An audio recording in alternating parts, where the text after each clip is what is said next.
باللہ من الشیطان الرجیم بسم اللہ الرحمن الرحیم. ہماری بات چل رہی تھی حمل اولی اور حمل شائع کے بارے میں، اور جس میں ہم نے ایک مثال پڑھ لی تھی نحویوں کی، کہ جب نحوی کہتا ہے کہ الفعل لا یخبر عنہ، تو اس طریقے سے نحوی نے کیا کر دی؟ خبر دے دی. تو کہا جائے گا کہ جس فعل کے بارے میں خبر نہیں دی جا سکتی وہ فعل کون سا ہوگا؟ حمل شائع سے ہوگا. حمل اولی کا جو فعل ہوگا اس کے بارے میں خبر دی جا سکتی ہے. اب آئیے دوسری بات پہ، وَإِذَا قَالَ الْمَنْطِقِي، اور جب ایک منطقی کہے الجزئی یمتنع صدقه علی کثیرین، کہ جزئی اسے کہتے ہیں کہ جس کا زیادہ پر صادقانہ مانع ہو. فقط یعترض فقط فیقال له، تو اعتراض کیا جائے گا اور اسے کہا جائے گا الجزئی یصدق علی کثیرین، کہ جزئی زیادہ پر صادق آ رہا ہے. کہاں پہ؟ اس سینٹنس میں. لأن هذا الكتاب جزئی، یہ کتاب جزئی ہے. ومحمد جزئی، اور محمد جزئی ہے. وعلی جزئی، علی جزئی ہے. ومکہ جزئی، فکیف قلتم یمتنع صدقه علی کثیرین. سمجھ میں آیا سوال مولانا؟ کہہ رہے ہیں منطقی نے کیا کہا؟ الجزئی یمتنع صدقه علی کثیرین، کہ جزئی زیادہ پر صادق نہیں آتا.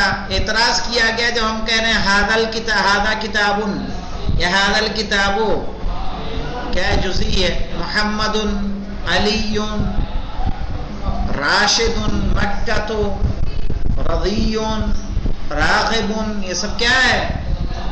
جزئی ہے. کہا یہ سب جزئی ہے، اور زیادہ ہو گئے کہ نہیں ہو گئے؟ کہ ایک رہا زیادہ ہو گئے. تو آپ کیسے کہہ رہے ہیں کہ یہ کثیرین پہ صادق نہیں آتا؟ کہا کثیرین پہ تو صادق آ رہا ہے. یہ بھی جزئی، یہ بھی جزئی، یہ بھی جزئی، یہ بھی جزئی. تو جواب کیا دے رہا؟ مفہوم الجزئی. کیا کہا؟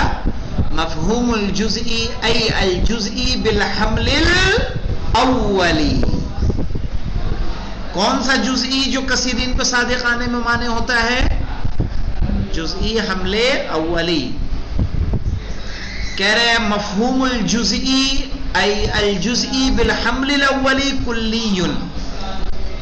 کہہ رہے ہیں جو جزئی ہے وہ جزئی حمل اولی کے اعتبار سے کیا ہے؟ کلی ہے، چونکہ اس کے مصادیق کیا ہیں؟ زیادہ ہیں. لا جزئیون، جزئی نہیں ہے. یعنی جزئی کا مفہوم کیا ہے؟ کلی ہے. کس اعتبار سے؟ حمل اولی کے اعتبار سے. سمجھ رہے ہیں بھائی؟ کلی کس کو کہیں گے؟ جس کے مصادیق کیا ہوں؟ زیادہ متعدد ہوں. لا جزئیون، حمل اولی کے اعتبار سے وہ جزئی نہیں ہے. فیصدق علی کثیرین، اور جب وہ جزئی نہیں ہے تو کیا ہوگا؟ زیادہ پر صادق آئے گی کہ نہیں آئے گی؟ زیادہ پر صادق آئے گی، کیونکہ وہ کیا ہے؟ کلی ہے. ولیکن مصداقہ، لیکن اس کا مصداق، ابھی تک بات کس کی تھی؟ مفہوم کی. ولیکن مصداقہ ای حقیقت الجزئی، صحیح ہے. یمتنع صدقہ علی الکثیر، وہ زیادہ پر صادق نہیں آتی. فہذا الحکم بالامتناع للجزئی بالحمل الشائع، کہا ہے کہ جو منع کیا جا رہا ہے کہ جزئی صادق نہیں آتی، یہ حمل اولی سے ہے کہ حمل شائع سے ہے؟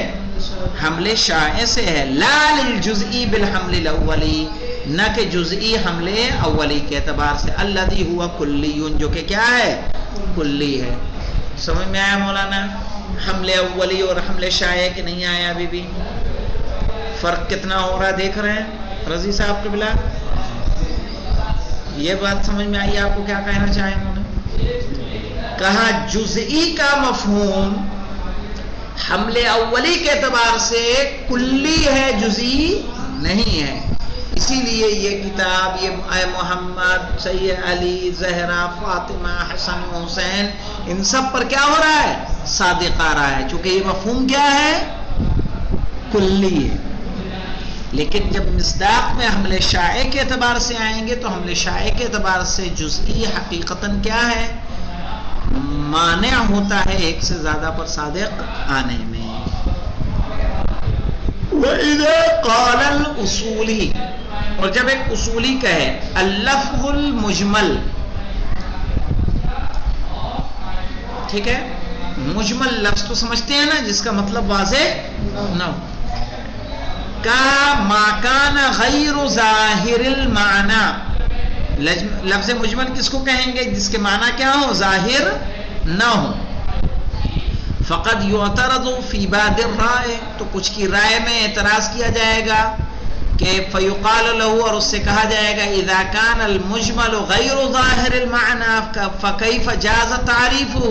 مولانا تعریف کی ایک شرط میں ہے کہ نہیں ہے کہ تعریف کیا ہو؟ واضح ہو، مجمل نہ ہو۔ کہا کہ اگر لفظ کیا تھا؟ لفظ مجمل اسے غیر ظاہر معنی تھا تو اس کی تعریف کیسے ہو گئی؟ یہ اعتراض کیا گیا۔ والتعریف لا يكون الا لما كان ظاہرا معناه، کہا تعریف اسی کی ہو سکتی ہے جس کے معنی کیا ہو؟ ظاہر ہو، واضح ہو۔ جواب کیا دیا؟ مفہوم المجمل ای مجمل بالحمل الاولی، یہاں ہم بات کر رہے ہیں مجمل، مفہوم مجمل کی، یعنی مجمل بحمل الاولی، مبین ظاہر المعنی، تو مبین ہے، واضح ہے، اور اس کے معنی ظاہر ہیں، لیکن مصداقہ، لیکن اس کا مصداق ای المجمل بالحمل الشائع، صحیح ہے، کاللفظ المشترک المجرد عن القرینہ۔ کیا مطلب مولانا؟ جیسے کہ لفظ مشترک جو قرینے سے کیا ہو؟ خالی ہو، وہاں قرینہ موجود نہ ہو، غیر ظاہر المعنی، اس کے معنی کیا ہوتے ہیں؟ واضح نہیں ہوتے۔ وہذا التعریف للمجمل بالحمل الشائع، اور یہ جو تعریف کی جا رہی ہے کیا ہے؟ مجمل کی تعریف ہے جو حمل شائع کے اعتبار سے، نہ کہ حمل اولی کے اعتبار سے، یعنی حمل اولی کے اعتبار سے مجمل کیا ہوگا؟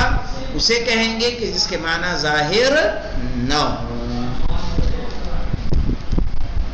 اب اس کے بعد اس کی تمرینات ہیں۔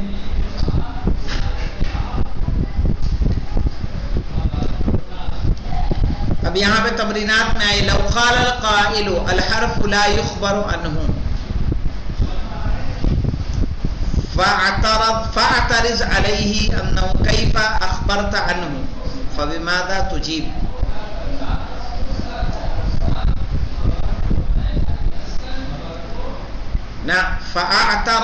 فاعترض علیہ انہ کیف اخبرت عنہ فبماذا تجیب، کہہ رہے ہیں اگر آپ یہ کہیں گے، کسی نے کہا کہ الحرف لا یخبر عنہ، تو اگر اس پر اعتراض کیا جائے کہ آپ نے کہا کہ حرف کی خبر نہیں دی جا سکتی اور آپ نے خبر دے دی کہ نہیں دے دی، تو آپ کیا جواب دیں گے؟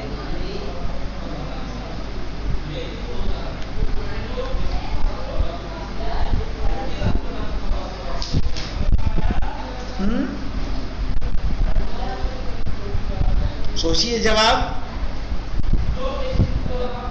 کہہ رہے حرف حمل اولی کے اعتبار سے تو جواب خبر، ارے حمل شائع کے اعتبار سے نہیں دیا جا سکتا، حمل اولی کے اعتبار سے دیا جا سکتا ہے۔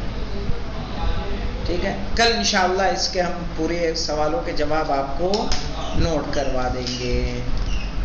5 سوال ہیں اور اس کے بعد ہم نسب اربع کی طرف بڑھیں گے۔ والحمدللہ رب العالمین۔